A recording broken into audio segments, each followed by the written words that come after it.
டாஸ்மாக்ல வித்த பணம் கேஷ் தான் வாங்குறாங்க எல்லா கடையிலுமே. அந்த பணத்தை பேங்க்ல தான் கட்டுறாங்க. ஓகேவா?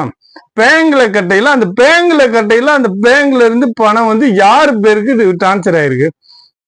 அப்ப கள்ளத்தனமா வித்திருந்தா எப்படி பேங்க் மூலியமா டிரான்ஸ்பர் பண்ண முடியும்? அதுல மாட்டிக்கிடுவாங்கல்ல. அப்ப இது லிக்விட் மணியா கேஷா கொண்டு போய் பணமா கொண்டு போய் இவங்க டாஸ்மாக்ல இருந்து கட்டாம யார்கிட்ட கொடுத்தாங்க? இதெல்லாம் கேள்வி வரும்ல. அது இனிமே தான் தெரியும்.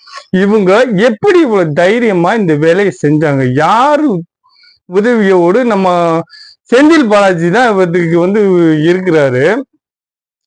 அவருக்கு தெரியாம எது நடந்திருக்காது.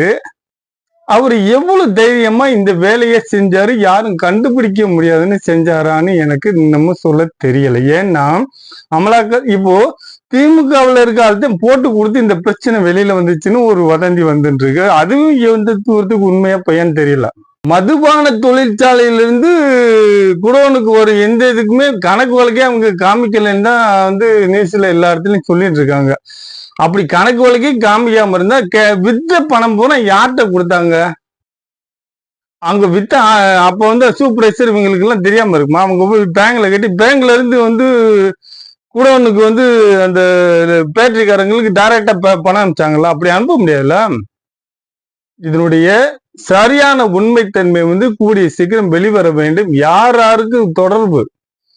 இது வந்து அரசியலுக்கு அப்பாற்பட்ட ஒரு பெரிய ஊழலாக இது பார்க்கப்படுகிறது. இந்த பிரச்சனையில் வந்து ஏன்னா ஒரு கவர்மெண்ட்டை நம்பி ஒரு டாஸ்மாக் நடக்கல. அவங்க வந்து இது யாரா இப்போ ஸ்டாலின் ஐயா அவர்களுக்கு தெரிஞ்சு இது நடந்துச்சா நடக்கலைன்னு இனி வருங்காலங்களில் தெரிய வரும்.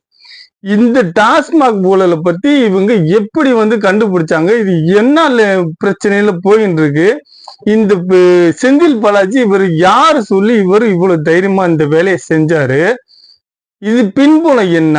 இந்த பணம் பூரா யார்கிட்ட இருக்கு? இவ்வளவு பணம் இத்தனை வருஷமா வித்திருக்காங்க. இந்த பணம் பூரா யார்கிட்ட இருக்கு? நம்ம கூட நினைச்சோம் எக்ஸ்ட்ரா 10 ரூபா வச்சு விற்கிறாரு, ஒரு கோட்டுக்கு இவ்வளவு இத்தனை 1000 கோடி வருது, அத்தனை 1000 கோடி வருது. அதுக்கெல்லாம் மேல வந்திருக்கு. இது சொன்னாலே தலை சுத்துது. நான் ஒரு 5000 10,000க்கு பிச்சை எடுத்துட்டு இருக்கேன். நம்ம எப்படி 5000 10,000க்கு நம்ம இங்க பிச்சை எடுத்துட்டு இருக்கோம். இங்க என்னடான்னா 5000 கோடின்றாங்க, 10,000 கோடின்றாங்க, இப்ப 1 லட்சம் கோடின்றாங்க, இன்னும் 1.5 லட்சம் கோடின்றாங்க. என்ன கணக்கு வழக்குன்னு தெரியல.